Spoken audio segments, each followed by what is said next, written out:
రాజకీయ పార్టీలకు అధికారమే పరమావధి. అధికారం దక్కించుకోవడం కోసం ఎన్ని మాటలైనా చెప్తారు. అంతేకాదు అవతలి వారిని ఎన్ని మాటలైనా అంటారు. వారు తీసుకున్నవి అడ్డగోలు నిర్ణయాలు అని విమర్శిస్తూనే వీరు అలాంటి నిర్ణయాలే తీసుకుంటారు. ప్రతిపక్ష పార్టీలో ఉన్నప్పుడు తప్పుని ఎత్తి చూపి నానాయాగి చేసిన వాళ్లే అధికారంలోకి వచ్చాక అదే దారిలో వెళ్తున్నారు. అప్పుడు వారు ఊరి బయట కాజేస్తే ఇప్పుడు వీరు ఊరి మధ్యలోనే మకాం పెట్టారు. వీరు వారు తేడా ఏమీ లేదని ప్రజలు పెదవి విరవడం ప్రజల వంతైంది. ఇంతకీ ఏం జరిగిందనేగా వాచ్ దిస్ స్టోరీ.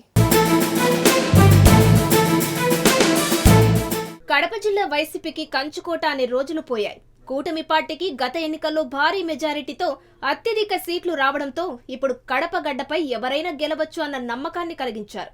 ఎన్నికల ఫలితాల తర్వాత వైసీపీ లీడర్లు, క్యాడర్ అంతా చేతులెత్తేస్తే అధికారంలోకి వచ్చిన కూటమి పార్టీల లీడర్లు, క్యాడర్ ఫుల్ జోష్ లో ముందుకు వెళ్తున్నారు. మరికొందరు ఎమ్మెల్యేలు, వారి అనుచరులైతే అడ్డొచ్చిన వైసీపీ వాళ్లను ముల్లాజీ లేకుండా తొక్కుకుంటూ ముందుకెళ్తుంటే ఎన్నడూ చూడని దృశ్యాలు కంటపడుతుండడం చూసి ప్రజలు ఆశ్చర్యంలో ముక్కున వేలేసుకుంటున్నారు. గతంలో చంద్రబాబు ముఖ్యమంత్రిగా ఉన్నప్పుడు కడప జిల్లా పైన పెద్దగా ఫోకస్ ఉండేది కాదు. అక్కడ మనం ఎంత చేసినా ఎన్నికలొచ్చేసరికి ఓట్లు వైసీపీకే వేస్తారు అనే ప్రచారం ఉండడమే కారణం. అయితే ఇప్పుడు రోజులు మారాయి, పరిస్థితులు కూడా అందరికీ అనుకూలంగా ఉన్నాయి. దీంతో పార్టీని ఇక్కడ కూడా పూర్తి స్థాయిలో బలోపేతం చేసే ప్రయత్నాలు ముమ్మరం చేస్తోంది అధికార టీడీపీ.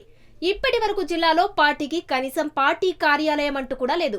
అఫీషియల్ గా ఒకటి ఉన్నప్పటికీ ఆ కార్యాలయానికి ఎవరు వచ్చేదే లేదు. శాశ్వత పార్టీ కార్యాలయం కోసం టీడీపీ 100 కోట్ల విలువ చేసే R&B స్థలంపై కన్నేసింది. కడప నడిబొడ్డున ఉన్న 2 ఎకరాల స్థలంలో శాశ్వత భవనాన్ని నిర్మించడం కోసం స్థల కేటాయింపులను పూర్తి చేయడంతో దుమారం మొదలైంది. ఎవరైనా కొత్త వారు ఏదో ఒక పని కోసం స్థలం కావాలనుకుంటే అన్ని నిబంధనలు పాటించి ప్రభుత్వ భూములను కేటాయిస్తారు. కానీ ఇక్కడ నిబంధనలకు విరుద్ధంగా R&Bకి చెందిన కోట్ల విలువ చేసే 2 ఎకరాల స్థలాన్ని కేటాయించారన్న ప్రచారంపై తీవ్ర విమర్శలు చెలరేగుతున్నాయి. 2014లో టీడీపీ అధికారంలో ఉన్నప్పుడు కూడా ఇదే విధంగా ఆ స్థలాన్ని పార్టీ కార్యాలయానికి కేటాయించారు. అప్పుడు ప్రభుత్వం మారడంతో కొత్తగా వచ్చిన వైసీపీ ప్రభుత్వం టీడీపీ ప్రభుత్వం పార్టీ కోసం చేసిన కేటాయింపును రద్దు చేసింది.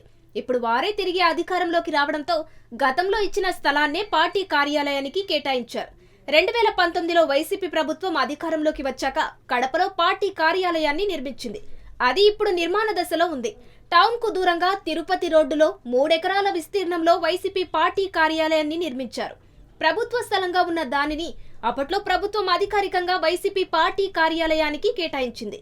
టీడీపీ ప్రభుత్వం వచ్చిన వెంటనే కడప ఎమ్మెల్యే మాధవిరెడ్డి ఆ పార్టీ కార్యాలయ నిర్మాణం అక్రమమంటూ గంతులేశారు. టౌన్ ప్లానింగ్ అప్రూవల్ లేకుండా నిర్మాణాలు చేస్తున్నారంటూ నోటీసులు కూడా ఇచ్చారు. అధికారం ఉందని అడ్డగోలుగా ప్రభుత్వ స్థలాన్ని పార్టీ కార్యాలయానికి కేటాయించారంటూ లేనిపోని విమర్శలన్నీ చేసేశారు.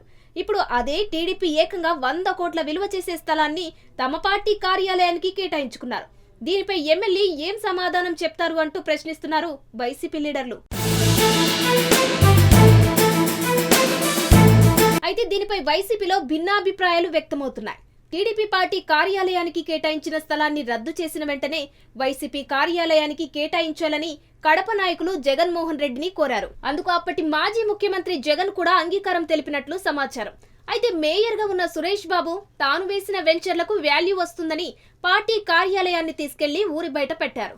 టీడీపీ తిరిగి ఆ స్థలాన్ని కేటాయించుకోవడంతో మన వాళ్లకు చేతకాక బయటికెళ్లమని, ఇప్పుడు టౌన్ నడిబొడ్డున టీడీపీ పార్టీ కార్యాలయాన్ని కడితే చూస్తూ ఊరుకుండాల్సిన పరిస్థితి వచ్చిందని వైసీపీ నేతలు వారిలో వారే చర్చించుకుంటున్నారట.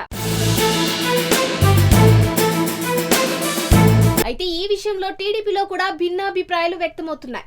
మొదటిసారి ఎమ్మెల్యేగా గెలిచిన మాధవిరెడ్డి తానే సీఎం అయినట్లు వైసీపీ పార్టీ కార్యాలయం దగ్గరికి వెళ్లి హడావిడి చేశారు. ఇప్పుడు మన పార్టీ నిర్మించబోయే కార్యాలయం దగ్గర వైసీపీ నేతలు నిరసన కార్యక్రమం చేపడితే ఏం సమాధానం చెబుతారని కొందరు తెలుగు తమ్ముళ్లు ఎమ్మెల్యే మాధవిరెడ్డి తీరును తప్పుపడుతున్నారు. ఆవేశంతో కయ్యానికి కాలు దువ్వితే సమాధానం చెప్పుకోవలసిన ప్రశ్నలు భవిష్యత్తులో చాలా ఎదురవుతాయన్నది టీడీపీ నేతల వాదనగా వినిపిస్తుంది.